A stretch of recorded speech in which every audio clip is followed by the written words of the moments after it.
이 시간에는 본문 5절에 보면 하나님이 형통하게 하셨더라 라고 하는 말이 있습니다. 그래서 하나님이 형통하게 하신 사람, 이런 제목 가지고 같이 은혜 받도록 하겠습니다. 한번 따라 하십시다. 하나님이 형통하게 하신 사람. 옆 사람과 서로 인사하면서 이렇게 서로에게 복을 빌어줍니다. 하나님이 형통하게 하심으로 하는 일마다 잘 되는 복이 있으시기 바랍니다.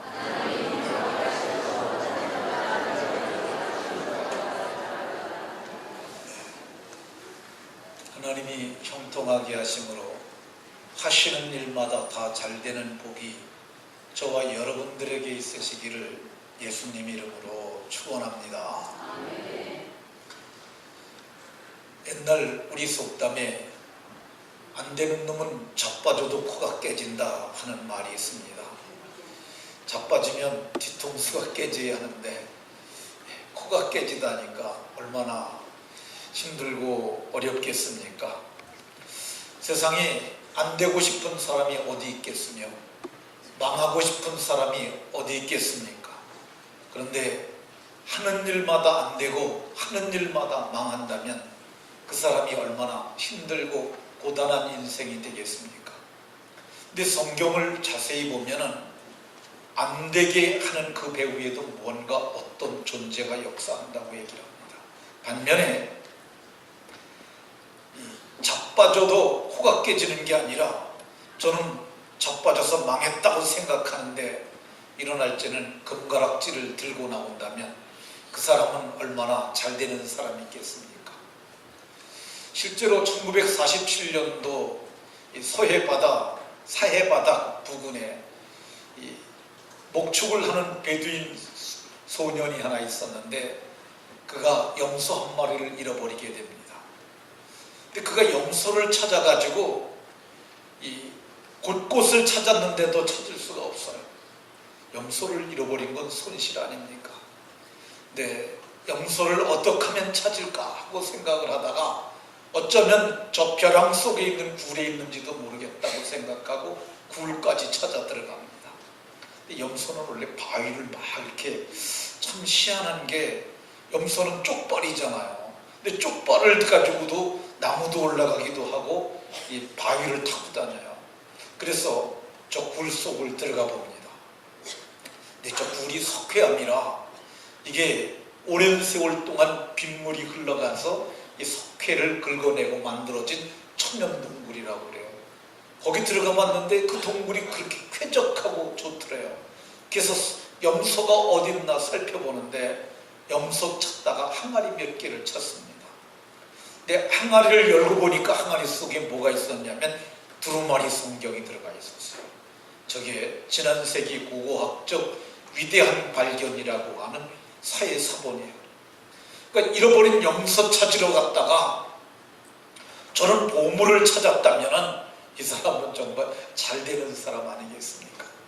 근데 오늘 성경에 나타난 아마샤가 이 하나님께서 형통하게 하셨다고 얘기를 해요. 이 형통이란 단어를 현대인의 성경에서는 이렇게 번역을 했습니다. 하는 일마다 성공하는 사람. 그러니까 하는 일마다 성공하는 사람이었다고 아마샤를 얘기를 합니다. 아마샤는 16살의 백성들의 추대에 의해서 자기 아버지, 우시야가 아버지 아마샤의 뒤를 이어서 왕이 됩니다. 그가 52년을 통치했다 그러니까 그는 68세에 죽은 거죠. 근데 그가 성경을 보게 되면 그가 여호와께서 형통하게 하심으로 그가 형통한 삶을 살았다고 이렇게 얘기를 하고 있습니다. 그러면 우시야를 형통하게 하신 이유가 뭘까? 오늘 우리가 봉독한 본문 4절에 보면 그의 아버지 아마샤의 모든 행위대로 여호와 보시기에 정직하게 행하여 여호와 보시기에 정직하게 행하여, 그러니까 이 하나님의 눈으로 보았음에도 불구하고 저가 정직했다는 거예요. 그러니까 정직한 것이 형통의 비결인 줄로 깨달으시기 바랍니다.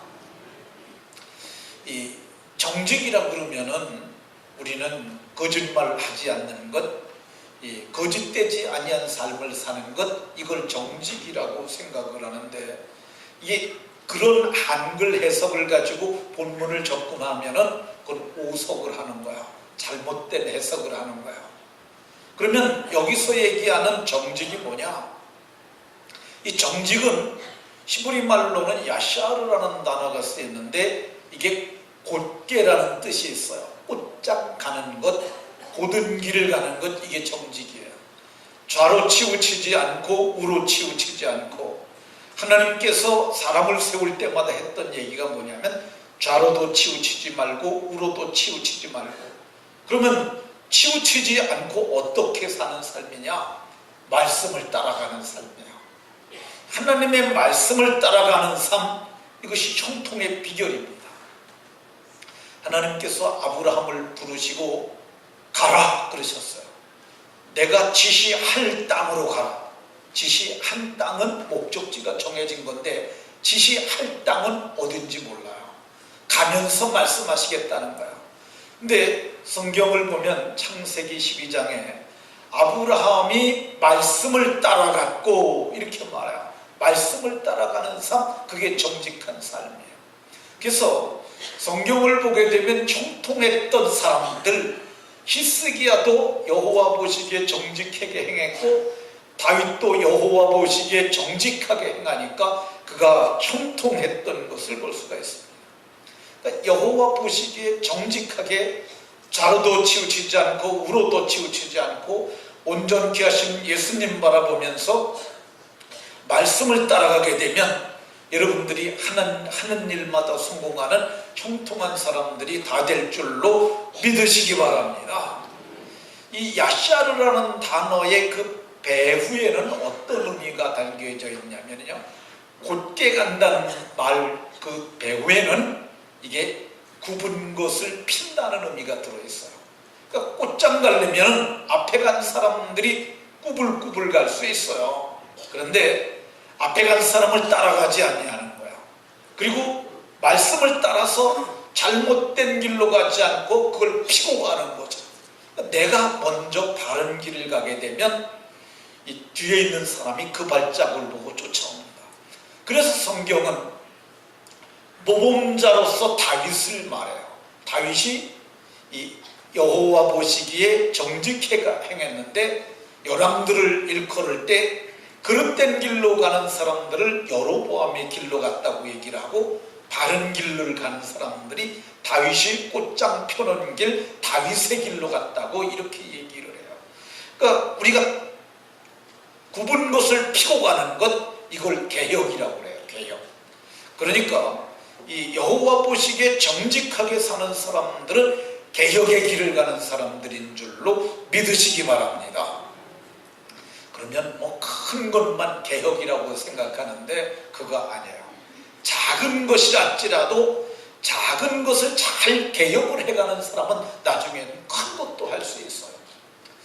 제가 어제 성경학교를 하는데, 성경학교 때 와서 봉사하는 분들을 위해서 주방에서 기도해드리고, 아이들이 밥 먹으러 이제 오게 되면 제가 아이들 제일 앞에서 갖고 이거 그 접시 들고 다 같이 기도하자 그래서, 제가 터 있으니까 더 이상 못 가잖아요. 아이들만 얹고 기도를 했어요. 근데 아이들이 지나가면서 이렇게 어른들이 주는 밥을 이렇게 타갔어요. 근데 제가 나중에 이제 접시를 갖다 이렇게 반납할 때 보니까 이게 애들이 버린 음식짓거리, 잔반이 너무 많아요. 그래서 제가 가만히 지켜보니까 왜 잔반이 많을까? 애들이 지가 필요한 거 가져가지 않고 어른들이 마음대로 줬기 때문이라고 그렇게 생각이 들었어요. 근데 어른들이 그렇게 하는 이유는 뭐냐면은 애들이 접시 들고 집게 들고 이거 홀짝 하지 못하니까 어른들이 준 거야. 그래서 제가 좀 반대 국면에서 생각을 해봤어요. 어른들이 접시를 들어주고 애들한테 집게를 들려줘서 지네들이 원하는 것, 지네들이 먹고 싶은 것만큼 접시에 담게 하게 되면은 이 잔반이 훨씬 줄어들 거라고 생각을 했어요. 내년에 한번 그렇게 해보세요. 제가 보기에 이거 삶을 방향을 바꾼 거죠. 생각을 바꾼 거죠. 그렇게 되는 것, 이게 작은 개혁이고 이런 것도 곧장 가는 삶이라고 이렇게 생각이 되어집니다. 오늘 성경은 여호와 보시기에 정직하게 행했더니 하나님께서 그를 형통하게 하셨다고 얘기를 합니다. 이게 스스로 형통한 게 아니에요. 하나님께서 형통하게 하셨다고 성경이 이렇게 말씀하고 있어요. 오늘 성경을 보게 되면 그가 형통하게 됐던 이유가 뭐냐? 그가 여호와를 찾을 동안에 이 여호와를 찾는다는 말이 이 찾다라는 이 히브리 동사가 몇 가지 의미가 있는데 이게 다라슈라는 단어가 예배하다, 그리고 하나님께 묻다, 질문하다, 구하다 그런 뜻이 있어요. 그러니까 이 우시야 왕이 하나님 앞에서 어떤 삶을 살았느냐? 늘 하나님을 예배하는 경건한 삶을 살았어요. 그게 형통의 비결이었어요.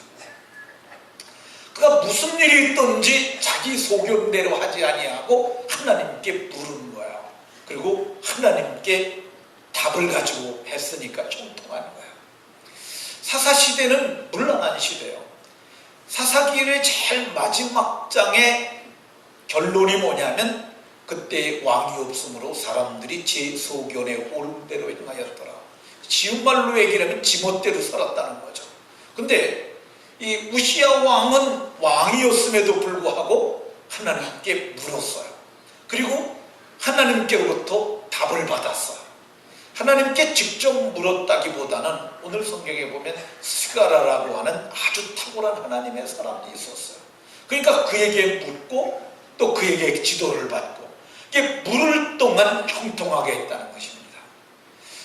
오늘 이 다라시라는 여호와를 찾을 동안 그랬는데 이 찾다라는 동사가 기도한다는 의미가 있다고 그랬잖아요. 하나님 도와주세요. 하나님 도와주세요. 예, 하나님께 도움을 구하니까 형통하게 되는 겁니다. 내가 좀 부족해도 하나님께 구하면 형통하게 됩니다. 제 친구 중에 고읍에서 목회하는 이믹식 목사라는 사람이 있어요. 지난 주간에 제가 그분을 쫓아서 도봉산에 갔어요. 이 도봉산에 갔는데 이 도봉산에서 저기 그 버섯바위라는데 저 친구는 저길 날마다 가요. 그러니까 늦으면 밤 10시에 가고 더 늦으면 11시에 가요. 그래서 2시간 이상씩 기도하고 내려오는 정말 기도의 용사입니다. 근데 저 친구는 저보다도 스펙이 안 좋아요.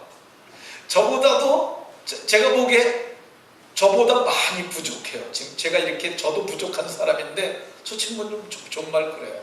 근데 저 친구는 또 무리수를 잘 둬요. 옛날 사업하던 사장 출신이라 그러니까 이제 해서 내가 보기에는 하면 안 되는 건데 그런 짓을 저질러요. 그러니까 참 친구로서 걱정이죠. 그런데 저 친구가 그래도 그 힘든 지경을 다 이끌고 나가요.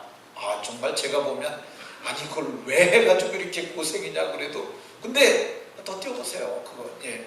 근데 그 지금 저 친구가 붙잡고 있는 게 저걸 클로즈업해 보면은 썩은 죽은 나무에 죽은 나무. 그래서 제가 그랬어요. 그 죽은 나무를 붙잡고 기도하다가 저게 밑으로다가는 한 40-50m 절벽이에요 양쪽이. 그래서 저는 거기 저 바위에 올라갔는데 이게 원래는 못 올라가게 돼 있는 거예요. 근데 거기다가 그 바위 틈 사이에다 시멘트를 메꿔 가지고 계단을 만들어 놨더라고.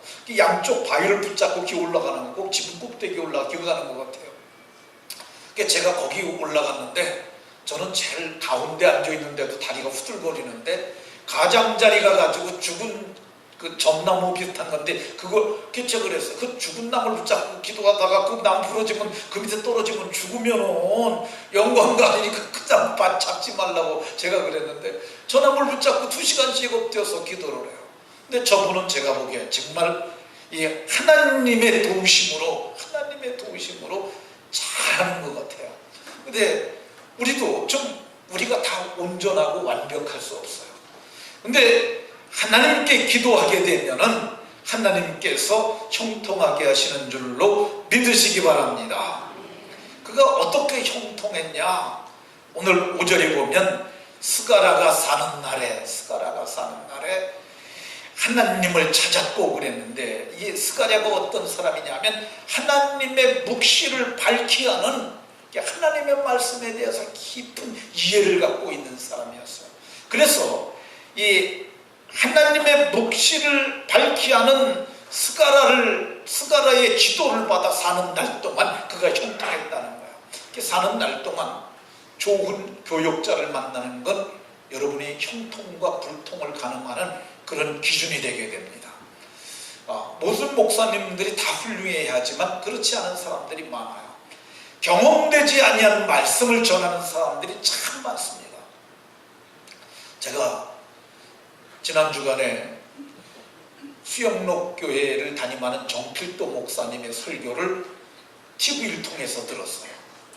근데 그분의 말은 정말 힘이 있어요. 그분이 목소리가 저보다 나쁩니다. 제가 목소리 그분보다 더 좋은 것 같아요. 그리고 제가 더 젊어요. 근데 가만히 들어보면은 그분보다 내가 설교를 조금 더 잘하는 것 같아. 근데 이건 조금 교만할 수도 있는데, 근데 보면은 그분이 다른 게 하나 있어요. 그분의 탁월함은 뭐냐면 반석과 같은 믿음에 서가지고 흔들리지 않는 견고한 말씀을 선포하는 거야. 전 그분이 말하는 걸 들을 때 어떻게 저렇게 자신감 있게 할까? 근데 정말 그분은 자기가 경험한 말씀을 말해요. 제가 그 교회를 한번 방문한 적이 있는데요. 제 친구하고 한번 갔어요. 근데 그 교회에 들어가 보니까 이 예배당이 한 7,000석 가까이 돼요. 부산에서 제일 큰 교회예요. 제가 그 교회를 들어가서 본당을 보자고 그랬더니 이 본당을 가동시키는데 공장에 전원 올리는 것 같은 큰 시설이 올라가더라고요. 그러니까 전력도 어마어마하게 들어와 있는 거죠. 그래서 제가 들어가서 보고, 제 친구의 저하고 같이 간 사람의 친구가 거기에 수석부 목사라서 본당을 구경할 수 있었던 거예요. 근데 제가 물어봤습니다. 이 예배당 짓는데 얼마나 들었냐고 그랬더니 모른대요. 왜 모르냐고, 수석부 목사가 돼서 그랬더니 우리 교회는 한 번도 돈을 계산하고 일한 적이 없대요. 목사님은 필요하면 하는 분이래요. 근데 정말 그분이 그래요. 하나님은 마음에 원하기만 해도 다 주시잖아요. 자기가 그랬다는 거야. 자기가 실제로 그분이 포천에 와서 연합 집회를 한번 한 적이 있어요. 근데 그분이 그래요. 내가 이제 제대를 하고 목회를 해야겠다 생각을 했대. 그분이 서울대학을 마치고 이제 그분이 군종 장교로 가서 있다가 이제 제대를 하고 목회를 하려고, 단독 목회를 하려고 마음을 먹은 거예요. 근데 어느 날 자기가 아는 집사님이 자기한테 연락을 해왔는데, 목사님, 내가 조그만 땅 하나 필지 사놨으니까 여기다 교회 짓고 목회하시라. 그래서 가봤더니 조그만 땅이라고 그랬는데 가보니까 한 필지를 사놨다는 거예요. 한 필지인데 이게 도시화된 국역화된 곳에 한 필지예요. 그러니까 네모 반듯한, 오늘날 여기면 덕정 주공아파트 4단지 앞에 있는 단독 필지 8필지를 합한 게, 그게 그 도로가 딱 떨어진 그거죠. 그 많은 거 하나를 사놨다는 거예요. 너무너무 감사해서 하나님 이 땅을 주셔서 감사합니다. 그런데 건축을 어떻게 하면 될까요? 그랬더니 얼마 있더니 자기가 제대도 하기 전에 어떤 집사님이 찾아와서 말하기를, 내가 거기다 예배당을 줘드리면 안 되겠느냐. 자기는 어떻게 하면 질까 생각만 했는데 질 사람이 와가지고 줘주겠다고 다. 자기 돈 한 푼 안 들이고 땅도 건물도 다 하나님이 주셨다는 거예요. 자기 마음만 먹어도 그렇게 해주신다는 거예요. 그러면서 그러니 하나님이 얼마나 좋으신 분이냐 얘기를 하는데, 우리에게도 그분이 한 말이 있어요. 내가 저 여러분들보다 나은 게 뭐 있겠느냐. 근데 나처럼 하나님이 여러분들에게 땅 주고 건물 주면 목회 못할 사람이 어디 있겠느냐 그러면서 내게 하나님이 그렇게 은혜를 베풀어 주셨다는데 그 하나님이 바로 여러분의 하나님이라 이렇게 말했는데 그 말이 맞습니다. 오늘 성경을 보게 되면 묵시를 밝히 하는 스가랴에게 묻고 그의 지도를 받아서 그렇게 살았더니 하나님께서 형통하게 하셨는 줄로 믿으시기 바랍니다.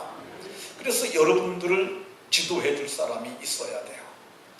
제게도 지도해 주는 목사님들이 계세요. 저는 사실 농사 짓다가 부름을 받아가지고 얼마 안 가서 단독 목회를 시작을 했어요. 그러니까 저는 제 위에 저를 지도해 줄 사람이 별로 없었어요. 정말 성령이 스승되어 있어서 성령의 감동과 인도를 받기도 했지만은 그러나 이 사소한 문제들 그런 것들을 누군가 지도가 필요한데 오랜 세월이 지나면서 노예의 훌륭한 어른들을 만나게 됐어요. 지금도 제가 그분들에게 문제 있으면 전화해요. 월요일날 이제 용인에 있는 한 교회가 지금 이 목사님이 갑자기 이 몸을 못 쓰게 돼서 그 문제를 해결해야 되는데 이걸 어떻게 해결하는 게 가장 최선의 방법이겠습니까? 그분들에게 지혜를 얻어서 이제 제가 가서 이제 월요일날 그 문제를 좀 해결하게 됩니다. 근데 이런 누군가 지도해 줄 사람이 필요해요. 담임 목사도 여러분의 멘토가 될 수 있고요. 여러분의 목자들도 그런 사람이 될 수 있습니다.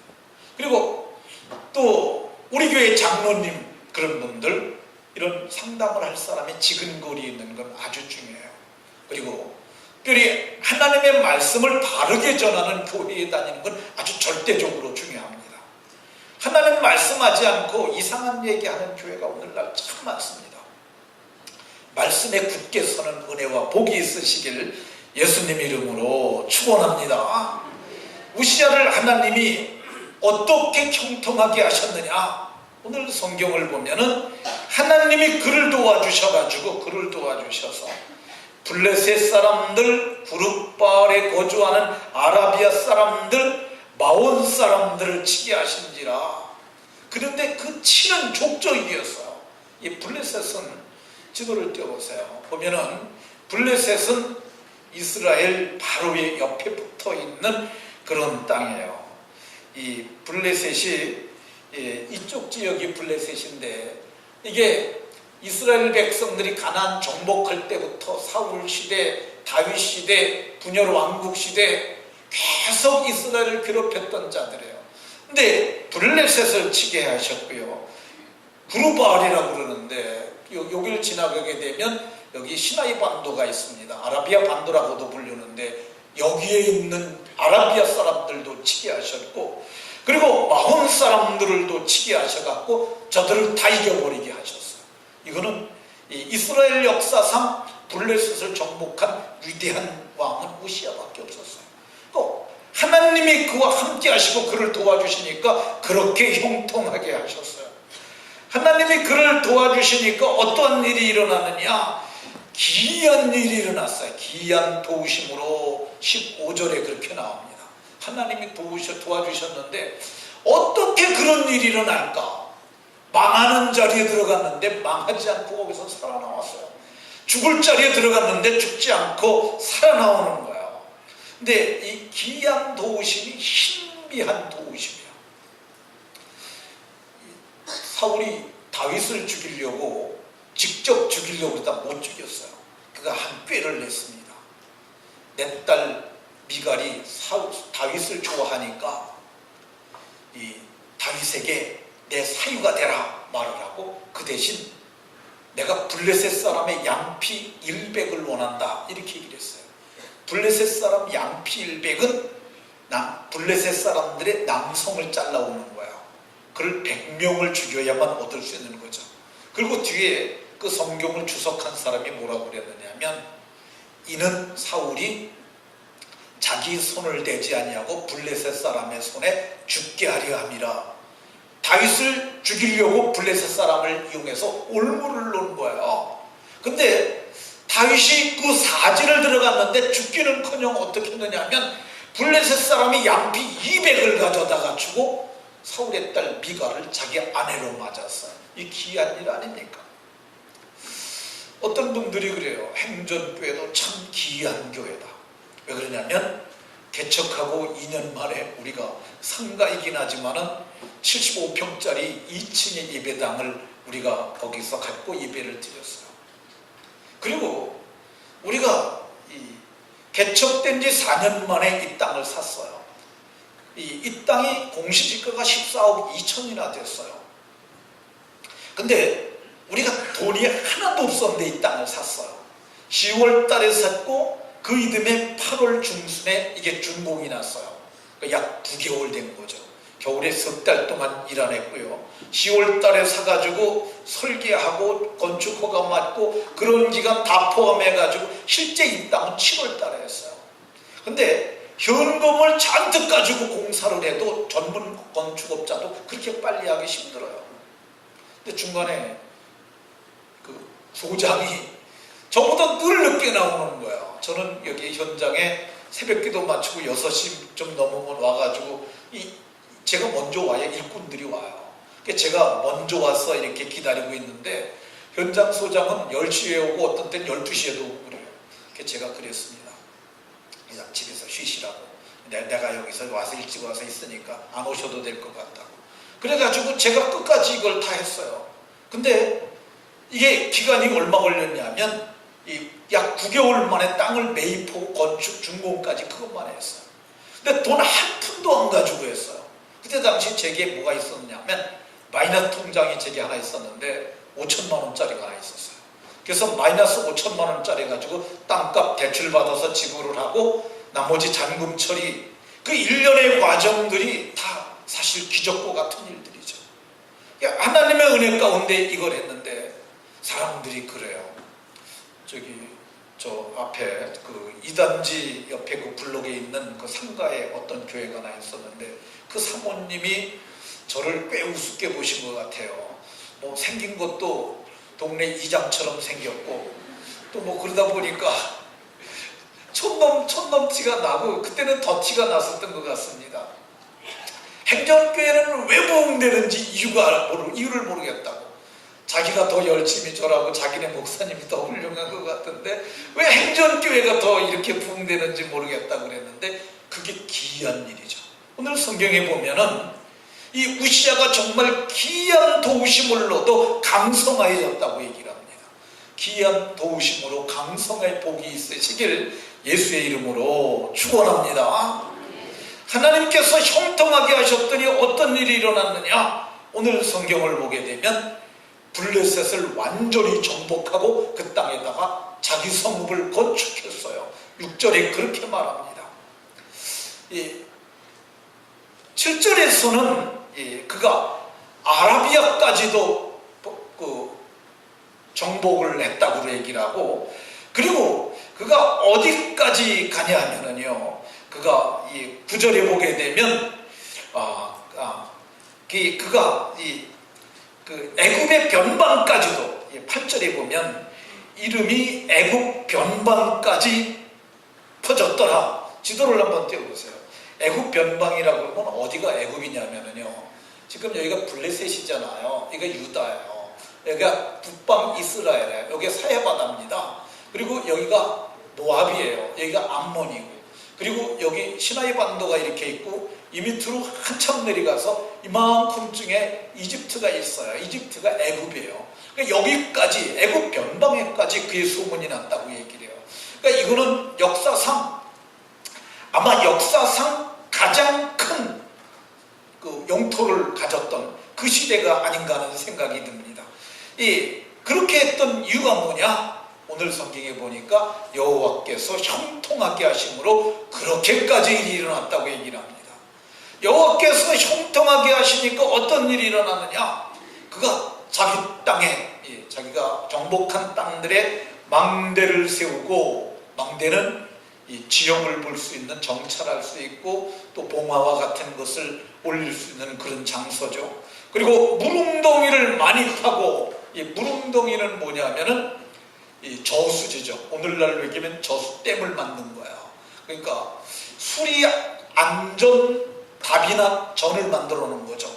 수리시설을 다 해놔가지고 이 가뭄에도 농사를 잘 할 수 있도록, 그리고 이 여러 산에다가 포도원을 만들고 좋은 밭, 옥토에다 각양의 작물을 재배해서 이 농업진흥정책을 편 거예요. 농사를 좋아했다고 말이 농업진흥정책을 펴서 그 시대 그 백성들이 가장 풍요롭게 그렇게 살도록 그가 했다고 이렇게 얘기를 하고 있습니다. 뿐만 아닙니다. 그가 여호와께서 형통하게 하시니까 어떻게 되었느냐, 이 11절 이하를 보게 되면 거기에 강한 군대가 생겨지게 됐는데, 그 족장의 총수가 2600명인데 그 모두가 큰 용사들이라고 얘기해요. 큰 용사들. 이 큰 용사들이라는 말이 장군들 뜻해. 장군. 이 기뽀르 하일이라는 말은 유력한 자라는 뜻이고, 네기볼의 하일이라는 말은 용감한 용사들이라는 뜻이야.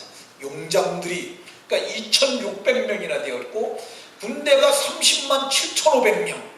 30만 7,500명을 2,600명으로 나누니까 약 120명씩 나오더라고. 그러니까 120명이면 일개 중대가 100명에서 120명 정도, 아마 지금 편제가 그렇게 돼 있을 거야.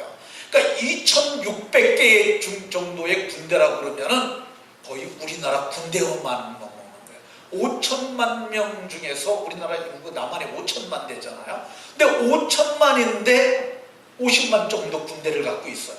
근데 이 남방 유다는, 이 유다가 남방 이스라엘이 남왕조와 북왕조로 갈라집니다. 근데 남방 유다가 이렇게 군대가 많을 때가 없었어요.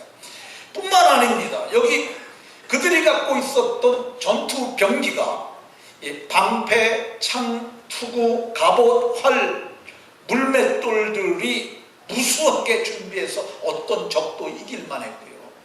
그리고 그들이 흰무기를 개발을 했어요.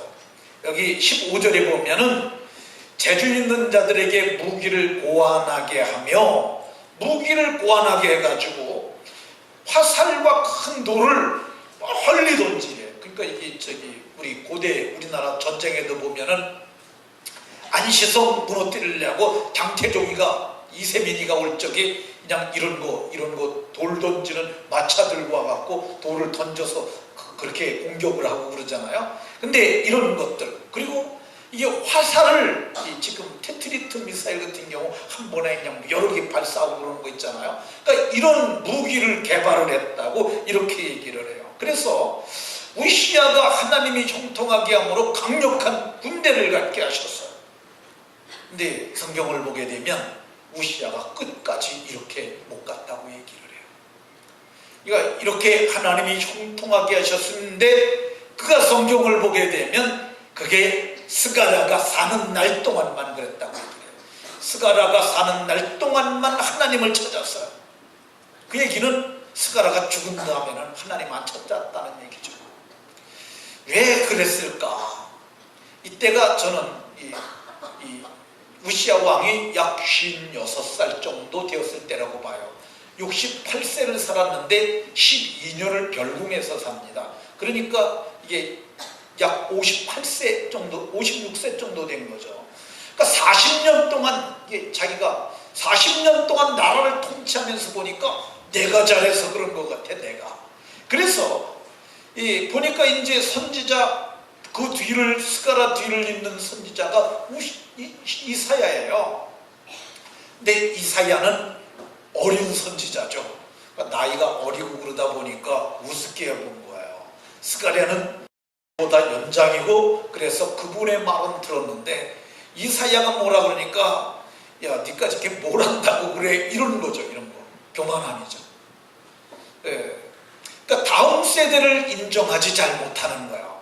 나같이 유력한 사람, 나같이 하는 일마다 성공하는 사람이 내가 네 말까지 들을 필요가 뭐 있겠느냐, 이렇게 하는 것이죠.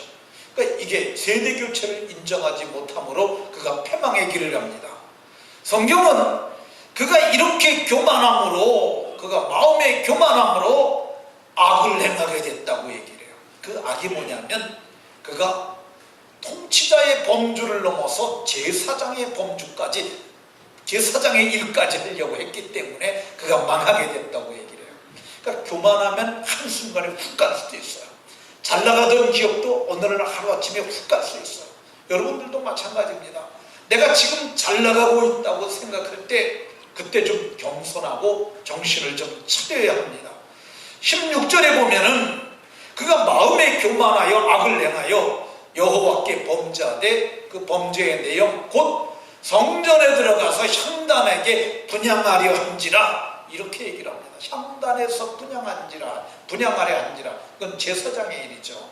그러니까 아마샤가 그 얘기를 듣고 어찌 그런 일을 행하시려 하십니까 하면서 용감한 제사장 80명을 들고 쫓아 들어갔어요. 근데 우시아가 그걸 하려고 했던 이유는 정치와 종교를 통합한 강력한 지도자가 되려는 그런 발상이 있었을 거라고 학자들이 추정을 해요. 왜 그러냐면은 다윗도 제사장의 일을 했던 적이 있어요. 또 솔로몬도 그런 적이 있어요. 그러니까 자기가 그런 위대한 유다의 통치자들처럼 자기도 그거를 해보려는 그런 강력한 제왕적 발상이지 않았느냐.